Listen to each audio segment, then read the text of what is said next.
everybody. Today I am sharing a folio I made for my husband's coworker.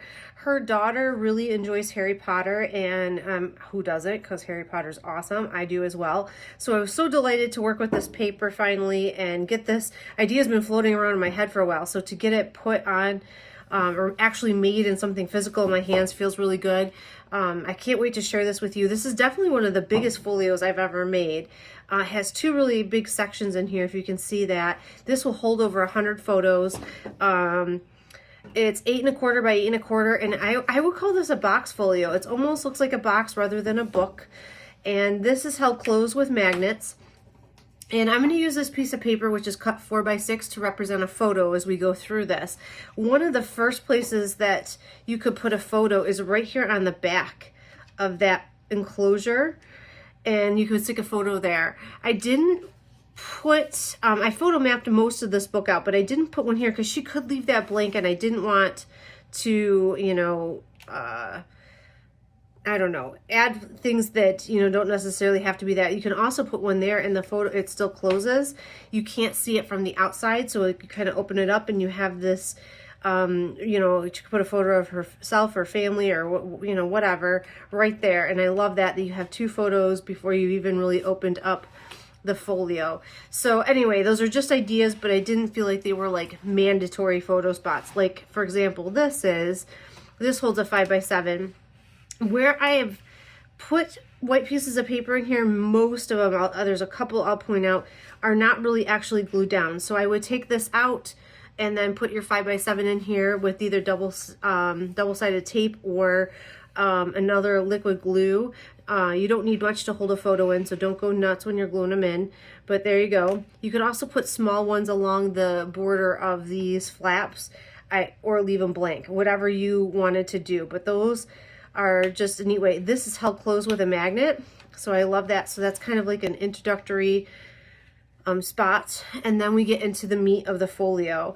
There are 3 flaps here. Again, I didn't put photos on the front, but I put photo markers on the back. And these are just ideas. You can put any arrangement you want in here. You could write on the middle one, replace these with photos. Same thing here. I didn't want to cut up all or cover up all the beautiful paper. So I was more on the minimalistic side because you can glue a photo anywhere. And then this also gives you the freedom to choose. Maybe you want to put a 3 by 4 photo here and leave the rest blank. That would probably fit as well. Same thing with this. I put ideas on the back side, but you can do whatever you want with the front.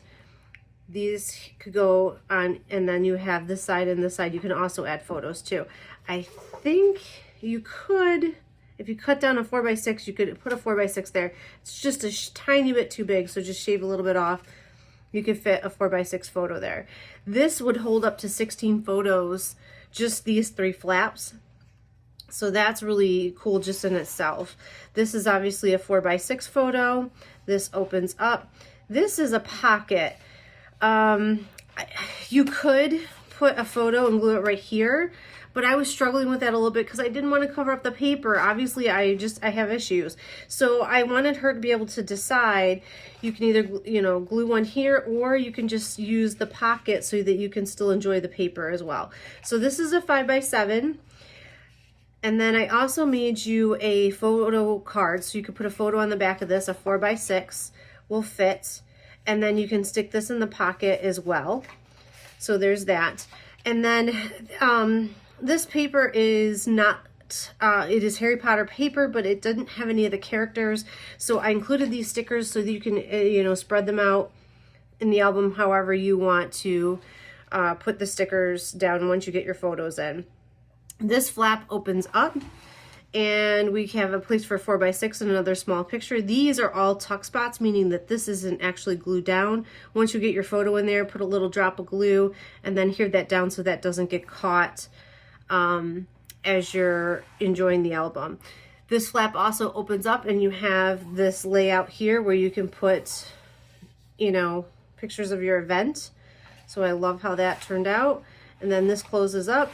And then we have a 4 by 6, and this opens up again.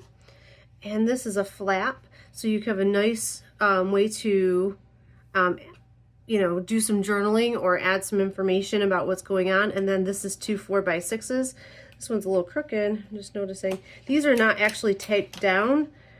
They're just repositionable. So these white pieces come out. I'll show you which ones don't come out or where they are, but all these are meant to come out. This is a 5x5, another 4x6, and then this opens up for another 4x6 and then a decorative page. So you have lots of room for photos in here. And then here we have another pocket. This time I did kind of, because this paper was less, I don't know, it had less characters or less character to it, so I put pictures down on the plaid, and then I stuck a 4x4s just to show you can stick photos in there. And then this is a little book where you can put a photo here and a photo here, and then write some information about whatever you were doing to showcase those photos.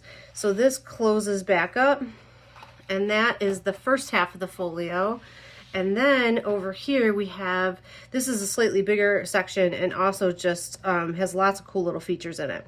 This is where the papers are glued down a little bit more. So when I pull this, it's an accordion, and each one of these white ones are where you would stick your photos. The ones on the end you can lift up and remove, but these ones in the center help give this structure, so I actually glued them down so that this didn't fall apart. So you're just gonna glue your photo over those white spots, or you can just add your journaling.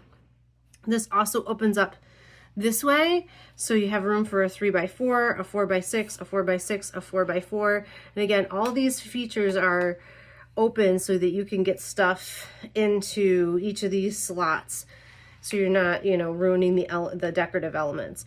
This is held closed by a magnet, so it's not flopping all around, which I absolutely love. You open this up again, and we have a little bit of a waterfall. And it says, sometimes we need a little bit of magic. Isn't that true? And this will hold 4x6s. And then a place for you to journal. And then this is held closed with a magnet. Then this opens up. You have another place for 4x6. And then this is a little pocket.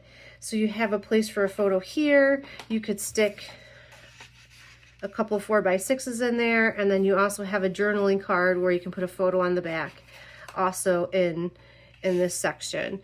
So I absolutely love that. Oops. There we go. All right, the next part, this is another one of my favorite pages.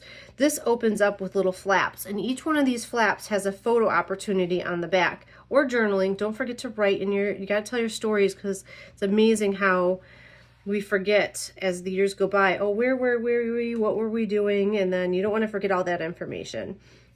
This is a 5x5 photo, and so I love how it kind of reveals that photo as you're flipping all those little flaps. This opens up again, and we have this center section which has a small photo, and then this opens up.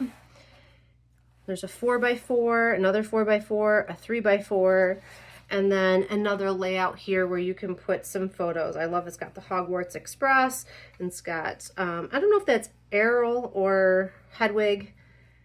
I don't know, I would go with Errol, but whatever, whoever's owl you want to imagine that to be. Then we have this page here, which has a pocket. Another great place to stick a couple 4x6 photos. You could also glue maybe a 3x4 here if you wanted, but it's hard. I don't know. I find it so hard to cover up the paper, so I like to stick them in there like that. And then you have another card for journaling or a photo. And then this opens up again.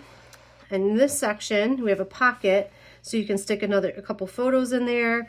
You have another journaling book, a 3x4 photo with some room for journaling, and you have space for that here. And then this flap opens. So you have a photo opportunity here, and then opening up, and you have this whole layout for you to do photos. And then our last little bit folds out one more time. And we have, these are called tuck spots, so that you could actually glue a photo here if you wanted, and then you could actually tuck another photo in on that as well. So you could have put 2 photos on that page. This way when you're looking at it, you just pull this one out and you're like, oh yeah, look at how cute we were there, and then you can put your photo back. So you could actually put 2 photos there, or you could just put the one. It's up to you. Those are the great parts as you're going through, is figuring out what makes sense for your, you know, events. This is also another tuck spot that you can put a photo or 2. This is another tuck spot. So I try to give you as many opportunities as possible to place your photos as you're going through. So then this closes up and this closes up, and we're back here to the main part of the folio. And then here you go. You got your memories all preserved and saved in this really cool book. I hope you guys enjoyed this. I really loved working with this paper. My son is just getting into Harry Potter, so I think I will be making another album with this coming up soon. He was Harry Potter for Halloween, so I definitely need to get that scrapbooked. I hope you guys enjoyed this, and I look forward to seeing you guys in my next video. Have a crafty day.